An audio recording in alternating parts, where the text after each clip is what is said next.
Bonsoir pour cette nouvelle rencontre de la médiathèque centrale de la métropole de Montpellier.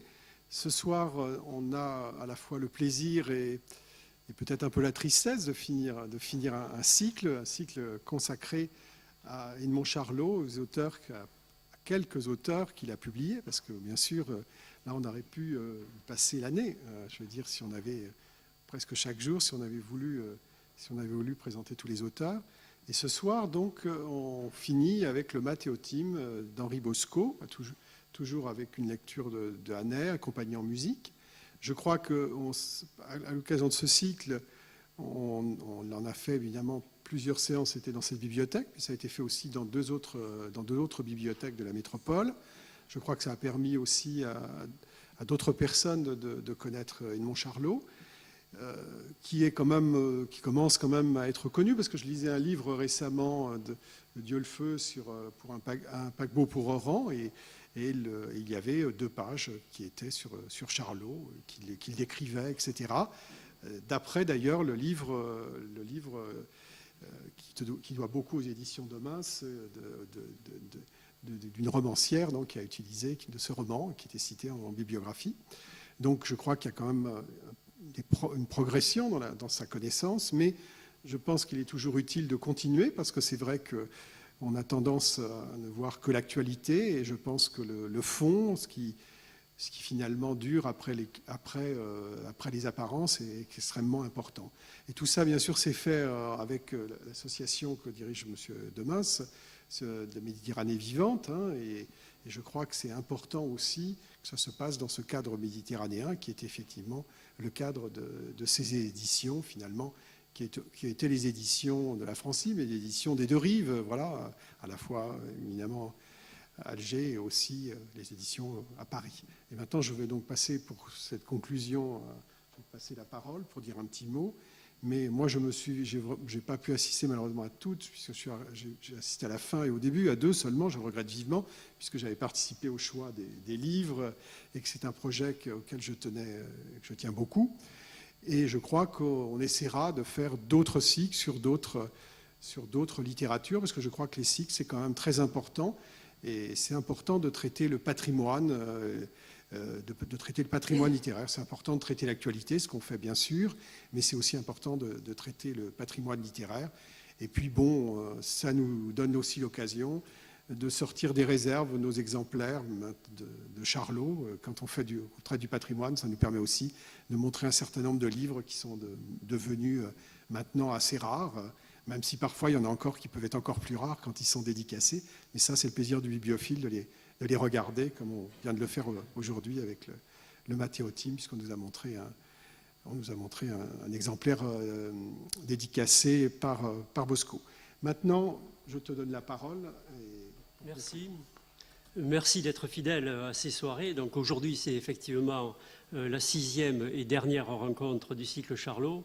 Donc au fil des mois, on a pu entendre des textes de Camus, de Robles, de Gide, de Giono, de Vercors, et ce soir, enfin, Bosco.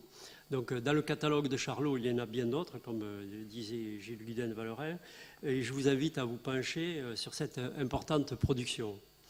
Donc au nom de l'association Méditerranée vivante et de son président, Michel Puch, puisque c'est lui qui est président, qui avait été créé autour et avec Edmond Charlot à Pézenas en 1995, au nom des éditions aussi. Donc je remercie le réseau des médiathèques de Méditerranée, de Montpellier Méditerranée Métropole, Gilles Guden-Vallerin et son équipe pour l'organisation de cette manifestation qui visait à faire reconnaître les textes édités par Edmond Charlot. Manifestation donc, qui a eu lieu dans la dynamique qui a été impulsée par la commémoration nationale du centenaire de 2015. Donc là, ce soir, c'est Bosco. Donc en 1945, peu de temps après son arrivée à Paris comme militaire, Charlot publie 2 livres de Bosco, L'Enfant et la rivière et le Mathéotime, dont nous allons entendre des extraits, et dont La Provence des collines et le décor. Pour bien souligner l'importance des éditions Charlot dans ces années-là, concurrent sérieux des plus grandes maisons parisiennes, rappelons qu'en plus de ce prix pour Bosco, Le prix Renaudot a été attribué en 1946 à Jules Roy pour La Vallée heureuse et le prix Femina en 1948 à Emmanuel Robles pour Les hauteurs de la ville.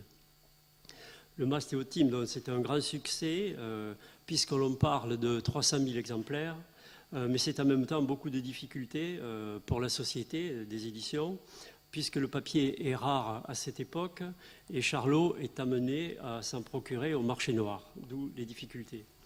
Donc avant de laisser la parole à Patrick Hanet pour nous faire découvrir ces textes, je voudrais vous dire que nous pourrons ensuite échanger sur tout ce que nous avons entendu depuis le début au cours de ces 6 mois et que la soirée se terminera par un verre de l'amitié servi dans le hall, puisque c'était une valeur très chère à Edmond Charlot, dont il ne concevait pas l'édition sans elle. Merci.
J'avais reçu la lettre de Geneviève le lundi matin.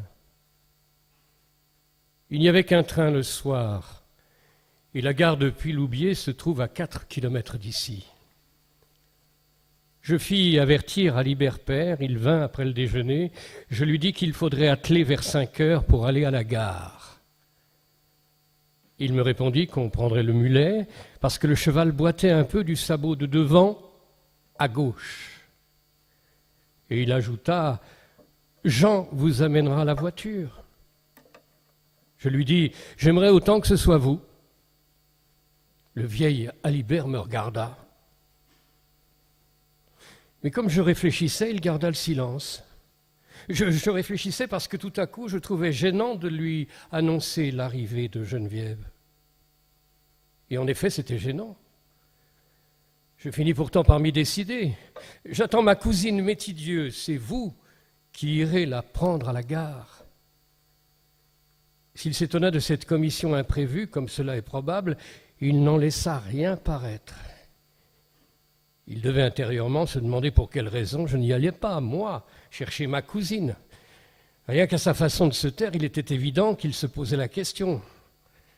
D'ailleurs, tout le monde aurait fait comme lui. Je n'attendais pas qu'il me fît part de son étonnement. Je savais qu'il continuerait à se taire. C'est pourquoi je me sentais de plus en plus gêné. Je lui dis « Moi, j'ai du travail ici et au poste à feu. » Le poste à feu est une petite bastide qu'on appelle aussi Mi-Colombe et qui m'appartient. Elle se tient à 1500 mètres d'ici sur un bout de plateau où pousse une pinède.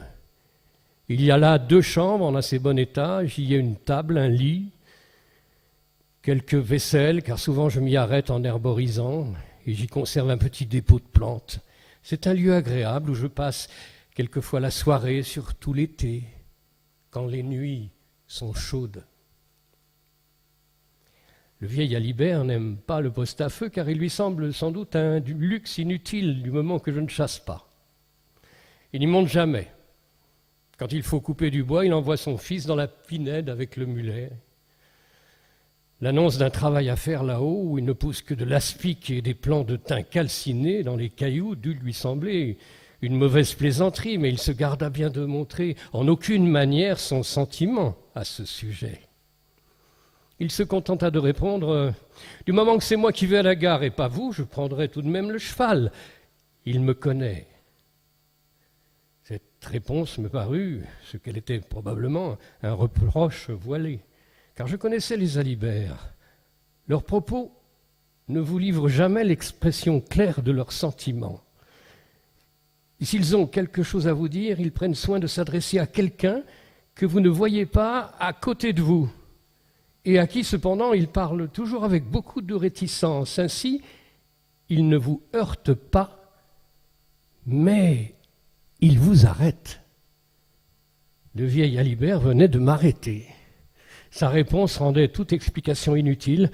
Je ne pus cacher un peu d'humeur. Il se leva, mais une fois devant la porte, il crut bon d'ajouter « Nous descendrons la côte doucement à cause des chaos. On n'a pas comblé les fondrières. » Après quoi il sortit et dehors, il parla au chien.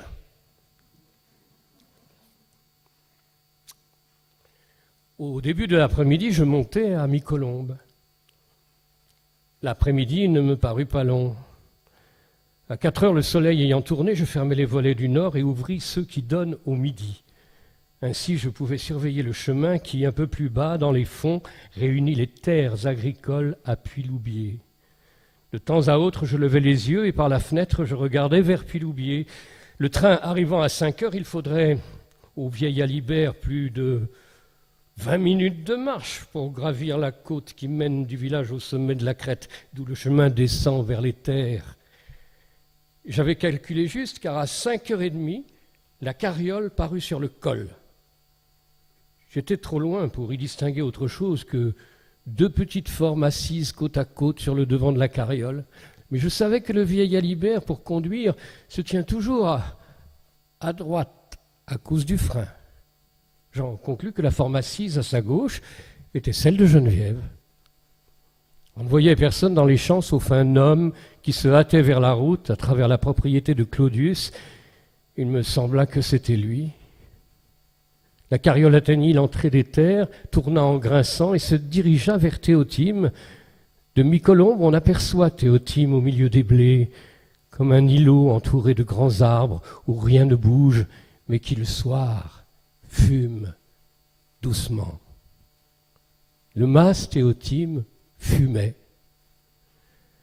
Marthe Alibert et sa fille devaient préparer le repas pour moi et pour Geneviève, sans doute.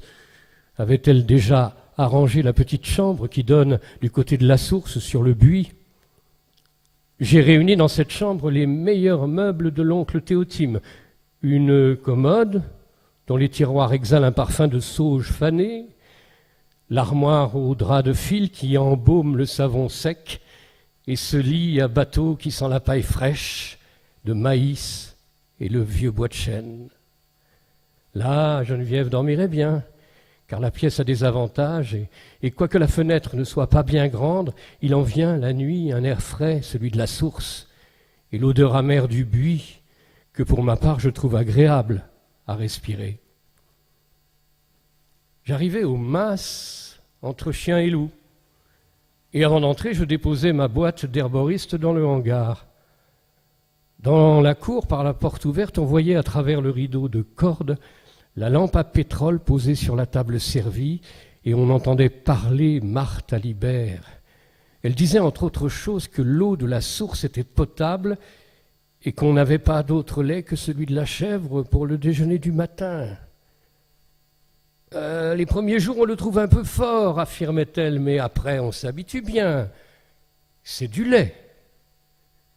J'attendirent encore un moment, mais personne ne parlant plus dans la maison, je soulevai le rideau et j'entrai. Au bruit de mon pas, Geneviève, qui se tenait debout devant la cheminée, retourna la tête et me sourit.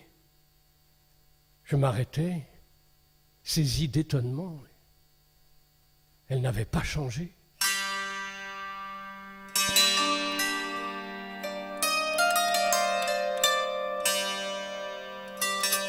Je ne m'attendais point à cela. Et quoiqu'elle fût devant moi, pareille à celle que j'avais connue, je n'en croyais pas mes yeux. Elle avait même retrouvé quelque chose de cet air grave et convaincu qu'elle avait naturellement quand elle parlait aux arbres du jardin dans son enfance. Et cependant, elle se dressait, grande, mince, d'un seul jet. Non pas femme, mais jeune fille, tant il restait encore de fraîcheur dans ses yeux qui s'étaient attendris en me regardant. Elle ne bougeait pas, mais elle continuait à me sourire. Les deux femmes à Libère, arrêtées de l'autre côté de la table, se tenaient l'une près de l'autre et nous regardaient avec une sorte de stupeur. Je ne pus m'empêcher, moi aussi, de sourire. Geneviève me dit « Tu es beau, Pascal, maintenant. L'air de la campagne t'a fait du bien. » Vous avez bien raison, mademoiselle, fit alors remarquer Marthe à Libère. Monsieur Pascal a une bonne santé, ça se voit à la mine. Je croyais rêver. La lampe éclairant par le bas le visage de Geneviève faisait luire doucement ses yeux. Comme elle restait toujours immobile, je m'avançai et lui tendis la main. Elle continuait à regarder doucement ma figure et semblait éprouver un plaisir innocent, comme quand on retrouve après quelques années un objet usuel que l'on croyait perdu et qui, sans offrir la moindre valeur, nous paraissait alors indispensable parce qu'il nous était familier depuis longtemps. Elle me dit « Maintenant j'ai faim, Pascal. Le voyage m'a fatigué. » Dehors, on entendait le char à foin qui revenait à la remise. « Nous sommes en retard, déclara Marthe à Libère. Il faut rentrer de foin. » Françoise, à son tour, souriait sans bouger de place. Mais sa mère lui prit le bras et toutes deux sortirent. Dans la cour, le vieil Alibert gourmandait le cheval et son fils, qui revenait de l'abreuvoir en passant, lui dit quelques mots. Puis les deux hommes s'éloignèrent et, sauf le piaffement d'une bête dans l'écurie et le doux frottement des chaînes qui raclaient de temps en temps le bord du râtelier de bois, il n'y avait plus un seul bruit autour du mas Théotime.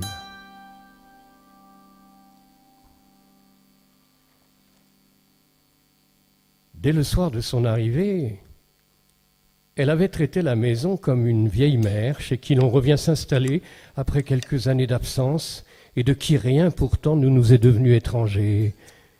Elle lui parlait affectueusement et en obtenait des réponses, car elle avait le don d'animer les objets en apparence les plus insensibles et de tirer des pierres elle-même plus d'une confidence.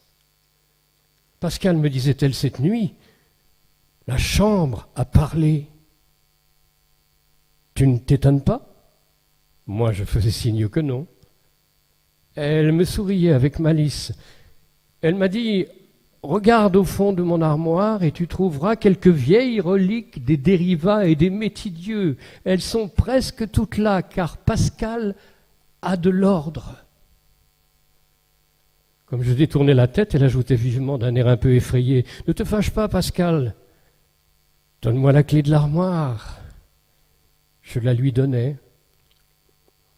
Jamais alors je n'ai touché ses mains ni approché de sa figure, et jamais je n'ai repensé au seul baiser qu'elle m'eût donné de sa vie lorsque je la rencontrai dans la campagne d'Aix, et que je souffris tant sans le lui montrer.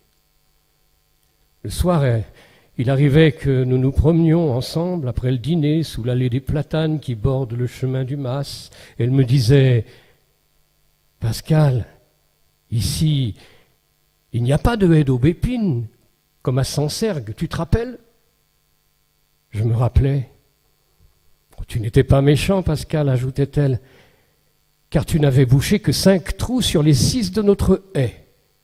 On aurait pu passer, mais ni toi, ni moi, nous n'osions le faire. » Elle se taisait. Nous marchions côte à côte sous les arbres. L'air sentait bon, car on était près de la grange et il restait un peu de paille et de foin de l'année précédente dans les râteliers. Elle aimait la maison. Souvent, elle se tenait dans sa chambre, car la saison était devenue chaude et déjà, sur les airs, le soleil brûlait. Pourtant, elle ne descendait que rarement vers la source.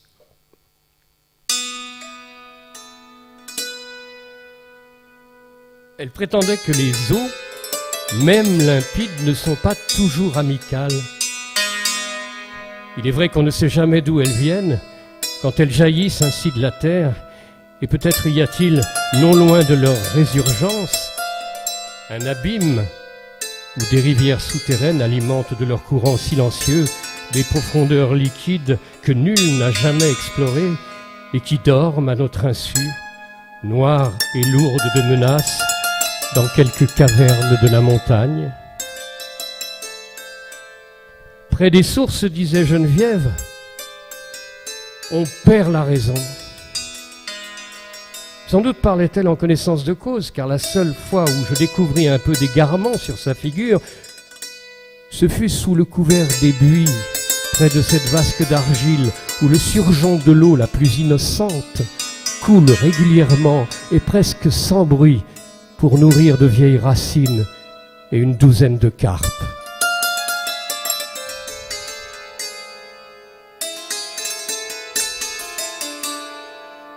Une nuit qu'il faisait très chaud et qu'il lunait doucement, j'entraînais sans le vouloir Geneviève à la source. Elle ne parut pas tout d'abord s'émouvoir de ce voisinage, et déjà elle me montrait avec ravissement les écailles luisantes des carpes qui passaient dans l'eau illuminée de lune. Mais tout à coup elle se tut et je fus frappé de son silence. Étonné, je levai les yeux vers elle. Son visage était très blanc. De la main gauche, elle se retenait à une branche et tout son corps suspendu sur la vasque, elle regardait avec une singulière frayeur dans l'eau calme de la source le paysage de cristal que la lumière avait fait surgir des fonds sombres et au travers duquel les bêtes nageaient mystérieusement. Elle avait les yeux égarés et je crus qu'elle allait tomber dans l'eau. Pourtant, je n'osais pas la toucher. Mais elle se reprit, son bras se crispa sur la branche et ramena son corps en arrière. Elle resta un moment immobile, puis vint vers moi. Elle avait le visage encore très pâle et elle me fixait de ses yeux verts, tout à coup si étrange, qui laissait filtrer un regard aigu que je ne lui connaissais pas. « Tu as bien fait de ne pas me toucher, » murmura-t-elle. « Rentrons. » J'étais moi-même assez troublé pour ne pouvoir répondre. En arrivant à la maison, elle me dit « Ici, Pascal, je suis heureuse. Je ne veux rien de plus. Mais tu le vois, l'eau trouble les filles. »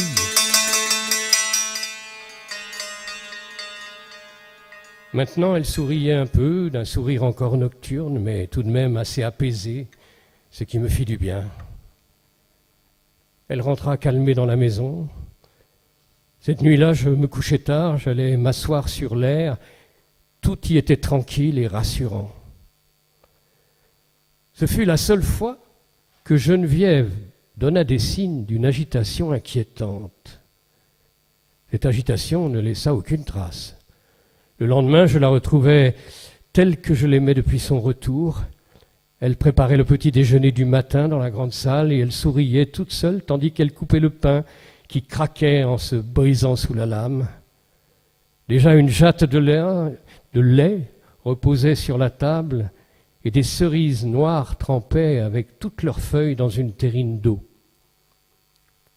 Par la porte ouverte sur la campagne entrait la lumière et la fraîcheur du matin. On entendait caqueter les poules et au loin, chez les alibert, le chien aboyait légèrement. Il faisait beau. Geneviève avait laissé tomber ses cheveux fauves jusqu'à la pointe de ses épaules qui paraissaient fermes et douces sous le tissu de son corsage de toile. Et ses mains qui touchaient le pain de ménage animaient paisiblement la table où fumaient les bols de lait. Ce matin-là, elle était vraiment ma compagne. Et son génie, sensible à l'influence des objets, s'accordait à l'esprit de recueillement et de paix qui donne au mastéotime tant de charme, en dépit de la grandeur et de la sévérité de sa masse.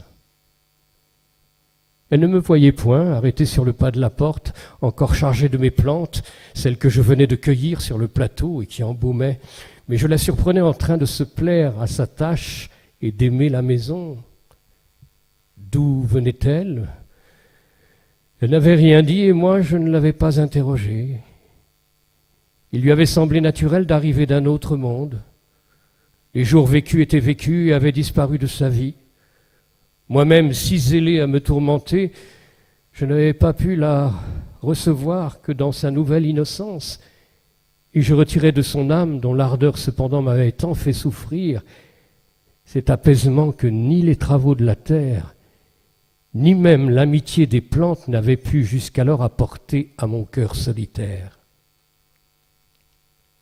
Elle se retourna et m'aperçut. « Pascal, me dit-elle, tu dois avoir faim. Assieds-toi, pose tes plantes au bout de la table.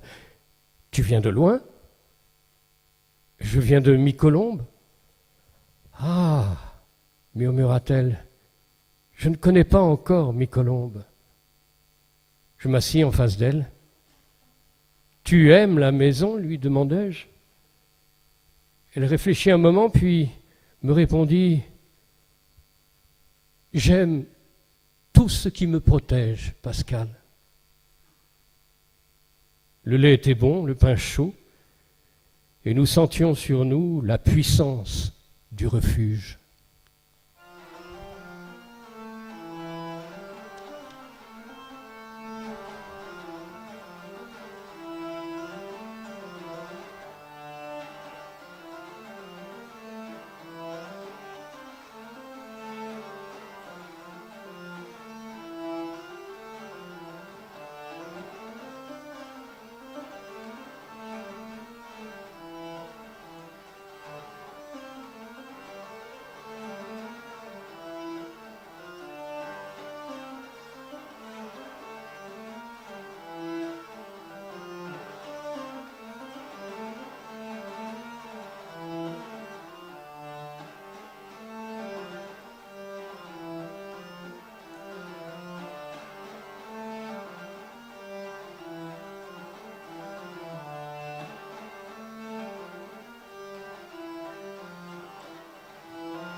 En rentrant, je trouvais Geneviève agitée.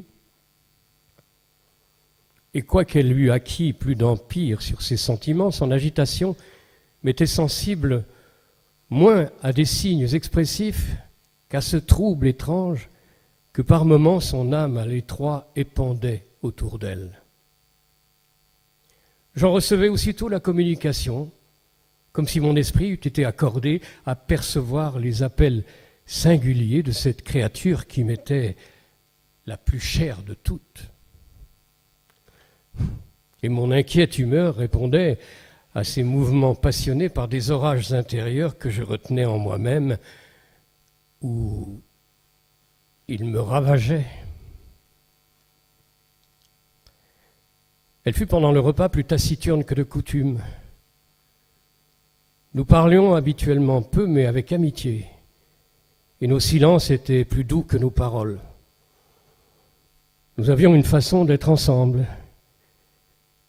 et tout seuls, qui nous dispensait de conversations explicites, tellement nous mêlions à notre insu nos sentiments et même nos pensées.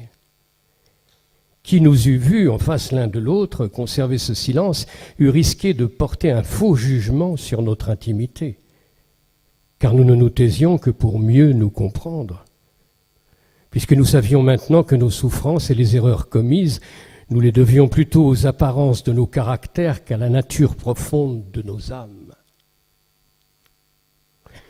Geneviève prolongea fort tard la soirée et je devinais bien qu'une raison la poussait à le faire, car son agitation ne se manifestait ni par des mots ni par des gestes, mais par un air de préoccupation sur quoi je me gardais bien de l'interroger, quoique j'en eusse le plus vif désir.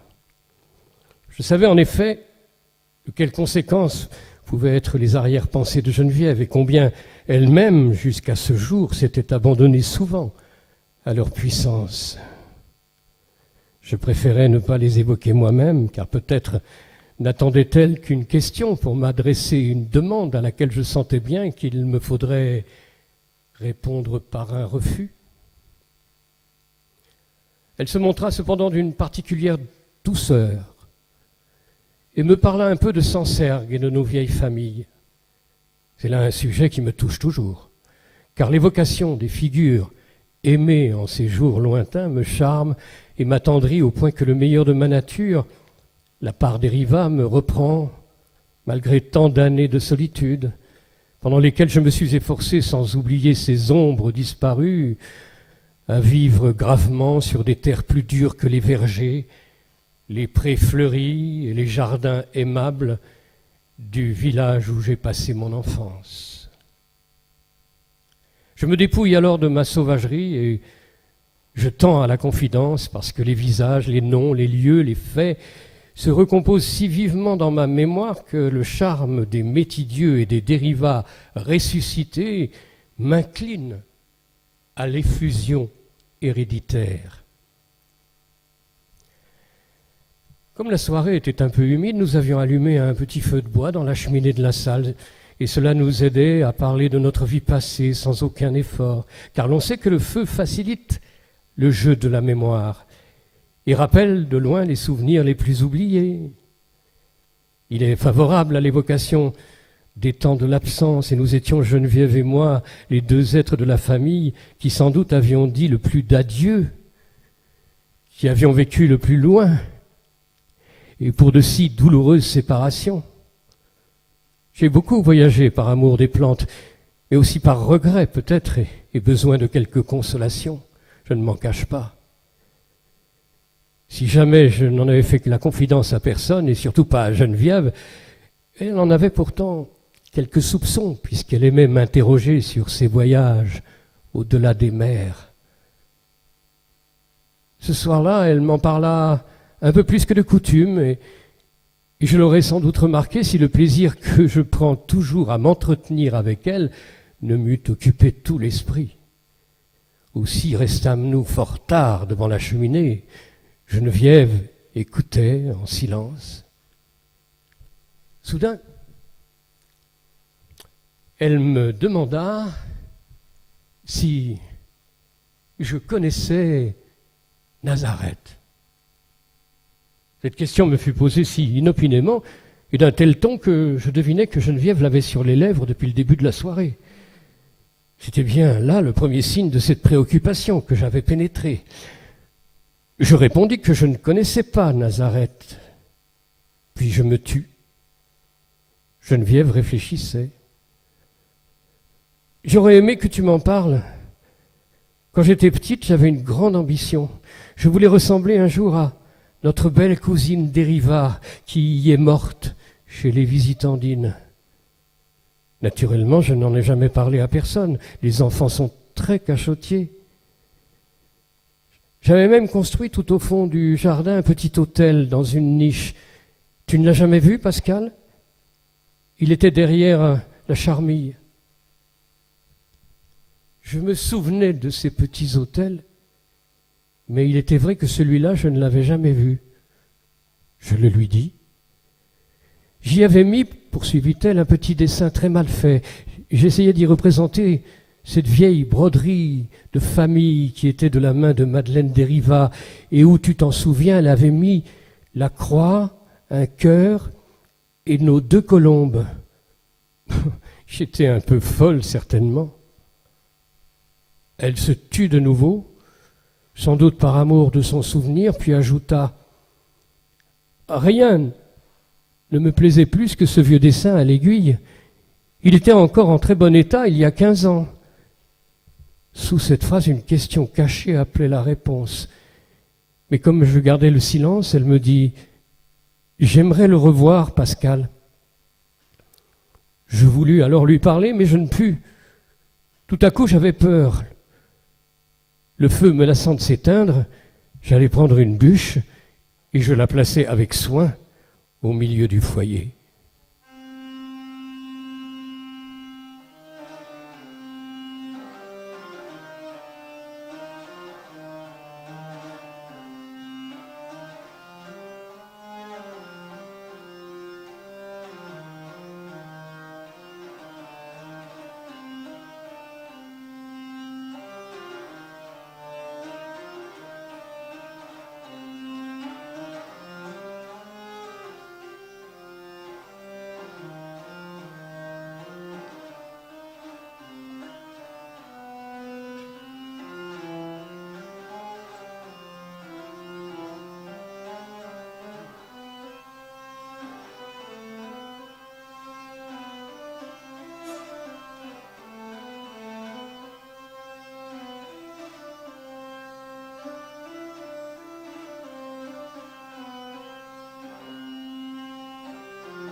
Pendant les 3 jours qui suivirent, Claudius continua à entretenir 2 ou 3 feux dans la montagne. Tantôt le matin, tantôt le soir, il se montrait sur nos confins. Mais les besoins de la moisson ne nous laissaient pas de loisir pour penser à sa malfaisance. Le temps, après quelques journées torrides, avait tourné de nouveau à l'ouest, on peinait. Cependant, le travail avançait vite, car nous avions tous du courage, et nous aimions trop notre blé pour le laisser exposé aux orages. Le 10 juillet, La fauche était finie et le blé déjà sur les airs, le temps noirci, mais il se réserva. Pendant la nuit du 10 au 11, on entendit un grand piétinement du côté de la source. Je voulus aller voir, mais Geneviève me supplia si fort de n'en rien faire que je cédai de mauvais gré à cette violente supplication. Le lendemain, on trouva le champ de maïs et une partie du potager dévastés de long en large. Le sol était fendu, creusé, fouillé, gratté, retourné avec une rare violence sur une étendue insolite. Il y avait fallu une vingtaine de bêtes pour le moins et des hures robustes, car le labour était profond, brutal et la terre s'éparpillait en grosses mottes tout autour des trous. De si fortes hardes sont rares dans nos régions et personnellement, en 10 ans de séjour à Théotime, je n'avais jamais rien vu de pareil. Parfois 2 ou 3 sangliers descendent de la montagne et causent quelques dommages aux récoltes, mais leurs expéditions n'ont finalement aucune importance négligeable. Cette fois, sur un fond de plus de 100 mètres et pour autant de profondeur, ils avaient tout détruit. Les traces montaient de la source, ils y avaient bu, s'y étaient vautrés et avaient tellement soulevé de boue et de vases que l'eau d'ordinaire si pure en était restée trouble et polluée. Au-delà, la trace continuait jusqu'à Claudius, d'où elle provenait sans aucun doute. Le vieil Alibert remarqua que les bêtes avaient marché en colonne serrée, car le sol était piétiné sur une largeur de 20 mètres à peine. Fait plus étrange encore, la harde n'avait pas fait halte jusqu'au champ de maïs. On dirait un troupeau, s'écria Jean. Tel troupeau, tel berger, déclara Marthe. Nous étions consternés et peut-être effrayés au fond de nous. Le vieil Alibert dit alors, « N'allez tout de même pas croire qu'on conduit ça comme 3 moutons. » Mais il restait pensif. Nous repartîmes tous les 4 ensemble, Jean, Françoise et leur mère nous dépassèrent, car le vieil Alibert traînait la jambe. Quand nous fûmes seuls, il me dit, « C'est incroyable. Pour savoir le fin mot, il faudrait l'avoir vu. » Il se tut pour me donner le temps de réfléchir. Quand il jugea que c'était fait, il ajouta « Veillez toute la nuit, nous sommes tous ici trop fatigués. On s'endormirait à l'affût. C'est dommage pourtant, la vue doit en valoir la peine. Si j'étais plus jeune, je me paierais ça. À la campagne, il n'y a pas tellement de distractions. » Nous reprîmes notre travail et de toute la journée, personne ne parla plus des sangliers.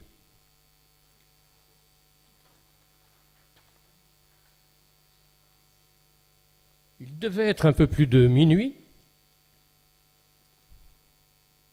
quand mon attention fut attirée par un bruit sourd et continu qui arrivait du dehors.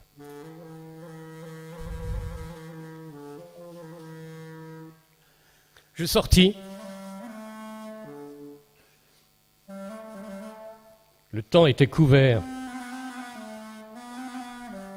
mais la lune s'était levée depuis 1 heure. Et quoiqu'on ne la vît pas dans le ciel, elle y épandait une vaste clarté à travers les nuages. Je pris le vent. Il venait des collines et c'est de là qu'il apportait ce bruit. Je passais aussitôt chez Claudius et remontais vers le bois en suivant le fond d'un petit torrent qui descend du plateau, où il reste à sec pendant tout l'été. Le bruit se rapprochait rapidement de moi. Des branches éclataient un peu partout, on entendait frémir les buissons défoncés et le rapide piétinement d'une centaine de sabots foulait le sol. Le long du talus, de distance en distance, s'élèvent des chênes centenaires. Je n'eus que le temps de sauter sur le talus et de me coller contre un de ces arbres. Dans le lit du torrent déboucha une masse sombre. Cela haletait, grognait, soufflait, barrissait même, avec une sorte de hâte furieuse, d'avidité brutale. Ils avançaient en colonne noire, en tête les plus gros, d'eau puissants, lourdes. Encaissés sur les bords escarpés du torrent, ils arrachaient, en passant les broussailles. De leur cuir suant s'élevait une odeur sauvage de crin, de boue séchée et de litière acide. Ils passaient sans me voir et descendaient vers Théotime avec une ivresse bestiale et leur irrésistible force pour dévaster. Ils se dirigèrent d'abord vers la carrère, mais au moment d'y aboutir, ils escaladèrent les talus et se groupèrent devant les maïs. Les maïs étaient hauts, touffus. Les bêtes s'égaillèrent un peu, puis leur colonne s'enfonça à travers les tiges bruissantes. Un long frémissement passa sur les feuilles et l'on entendit craquer les tuyaux et les quenouilles. Les mâchoires broyaient les grains dans leurs épis et les groins fouillaient furieusement au milieu des racines, mordaient au cœur de la plante et la tranchaient. Les têtes feuillues s'agitaient un instant, puis s'abattaient à droite et à gauche. Et un énorme trou se creusait dans le champ avec une rapidité extraordinaire. L'assaut massif renversait tout. J'avais suivi les bêtes à distance, mais je demeurais impuissant, je n'avais pas d'armes. Même armé devant ce troupeau de monstres, qu'aurais-je pesé ? Je me tenais à 50 pas en arrière, prêt à fuir, malgré le vent qui portait de leur côté.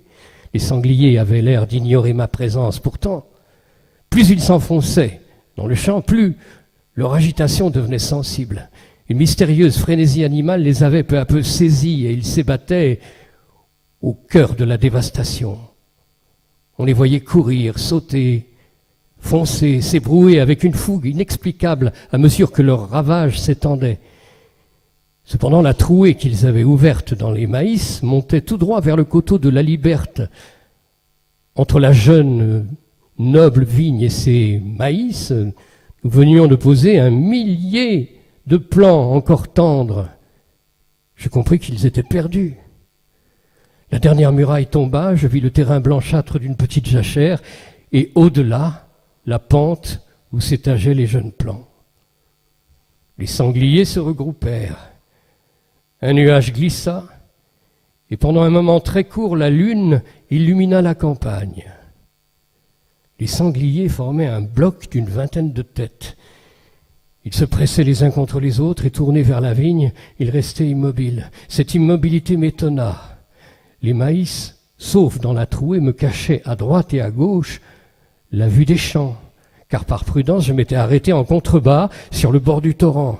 Poussé par la curiosité, je gravis le talus et je fis quelques pas en avant dans la trouée. Je vis alors quelqu'un entre les bêtes et la vigne, au milieu de la jachère,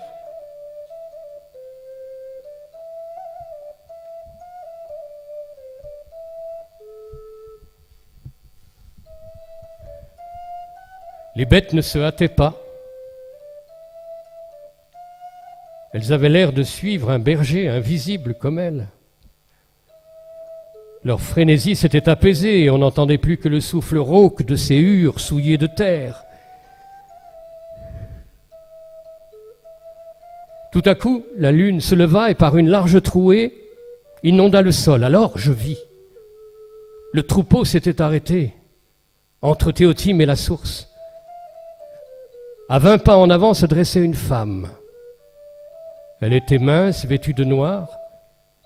Elle aussi s'était arrêtée au-delà du mas, dans les terres incultes, et elle semblait hésiter. Derrière elle, on voyait les plants de chasselas et plus loin encore les grandes bornes, toutes blanches de lune. À droite, le torrent. Les bêtes ne bougeaient plus. C'était un troupeau de pierres. Je n'en croyais pas mes yeux. Soudain, la silhouette noire remua, j'entendis une plainte et elle courut vers le torrent.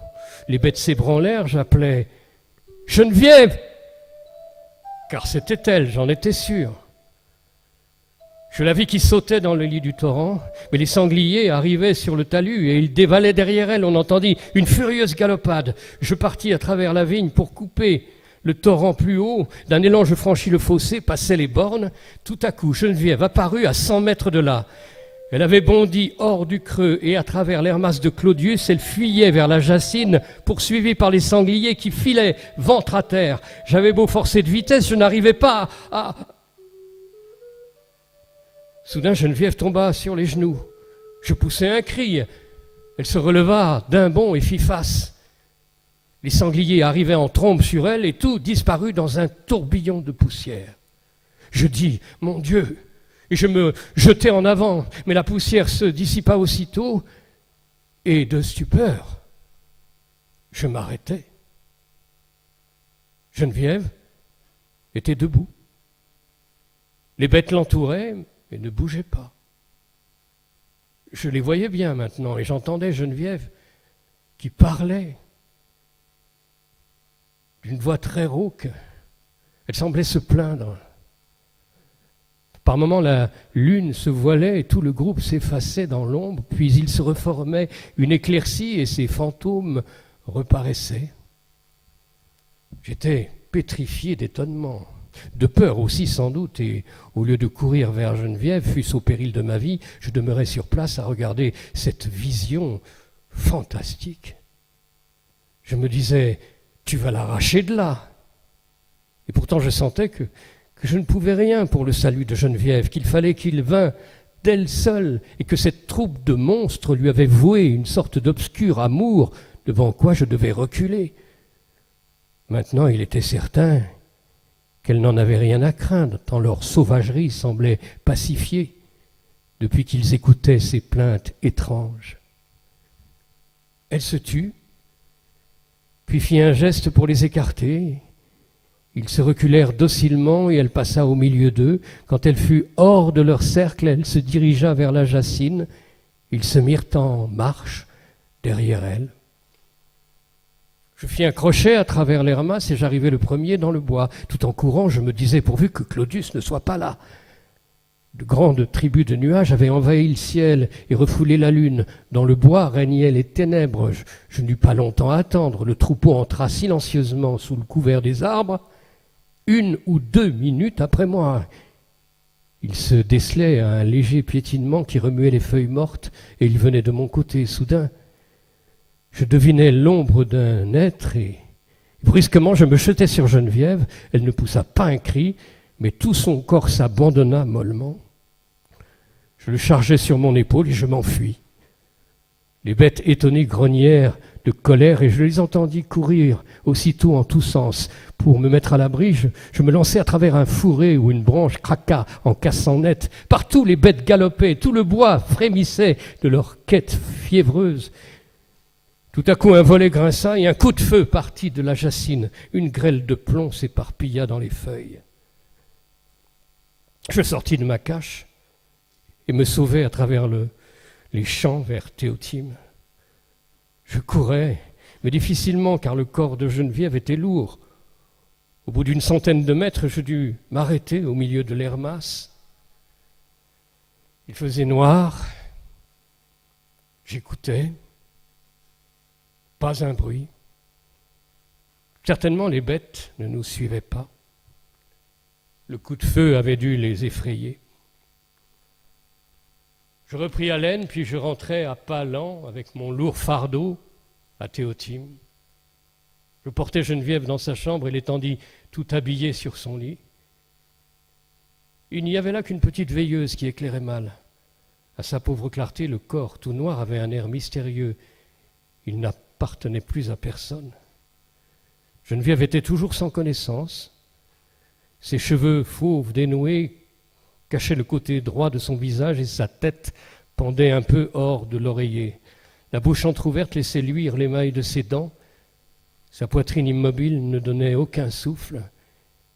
Il ne restait de vie qu'une faible tiédeur à chaque tempe, mais cette tiédeur me rassurait. Je savais que je ne pouvais donner aucun soin à Geneviève, il fallait attendre. Elle reprit ses sens un peu avant l'aube. Je me rappelle qu'un grillon chantait dans la cour et qu'un peu de fraîcheur à travers les volets mi-clos pénétrait dans la chambre. En ouvrant les yeux, Geneviève me vit. Elle resta longtemps sans me parler. À la fin, elle me demanda à boire. Je lui donnais de l'eau et elle me dit « Je t'avais vu, et je ne pouvais aller vers toi, il t'aurait tué. » Je lui demandais si elle m'avait entendu sortir de la maison. « Oui, répondit-elle, et c'est alors que je t'ai suivi. Mais que quand j'ai entendu les bêtes, j'ai pris peur et j'ai couru. Vers la vigne, je pensais de là-haut tout voir sans danger. » Elle avait vu. Quand ils ont débouché dans la jachère, j'ai compris qu'ils allaient attaquer les jeunes plants. Alors je n'ai pas pu y tenir. D'ailleurs, une force bizarre m'attirait, j'avais peur cependant. Et malgré tout, je suis allé à leur rencontre. En me voyant, ils se sont arrêtés. Il y en avait d'énormes. Et ils se sont approchés de moi et ils m'ont entouré. Je n'osais plus faire un mouvement. Je sentais leurs groins mouillés contre mes jambes. Leur haleine bestiale me touchait.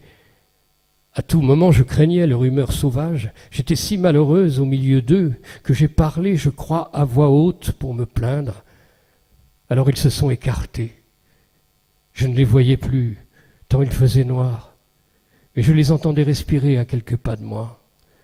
Je me suis éloigné tout doucement au hasard à cause de cette obscurité effrayante. Aussitôt j'ai entendu un piétinement dans les pailles, ils me suivaient. J'ai gardé assez bien mon sang-froid et je me suis dit, il faut les détourner de la vigne, les emmener du côté de Théotime. Malgré l'ombre, j'ai aussitôt retrouvé mon chemin. À ce moment-là, j'ignorais encore que toi aussi, tu me suivais. C'est devant le torrent que j'ai perdu la tête. Je ne savais plus où aller en quittant Théotime. Puis j'ai couru, et tu sais le reste. Elle parlait fiévreusement, ses yeux brillaient, ses pommettes étaient brûlantes. À l'aube, cependant, elle s'endormit tout d'un coup, mais son sommeil marqua une grande agitation. Et parfois elle gémissait en balançant la tête au milieu de ses cheveux roux sur l'oreiller. Je sortis de la chambre vers 5 heures pour aller aviser Marthe Alibert.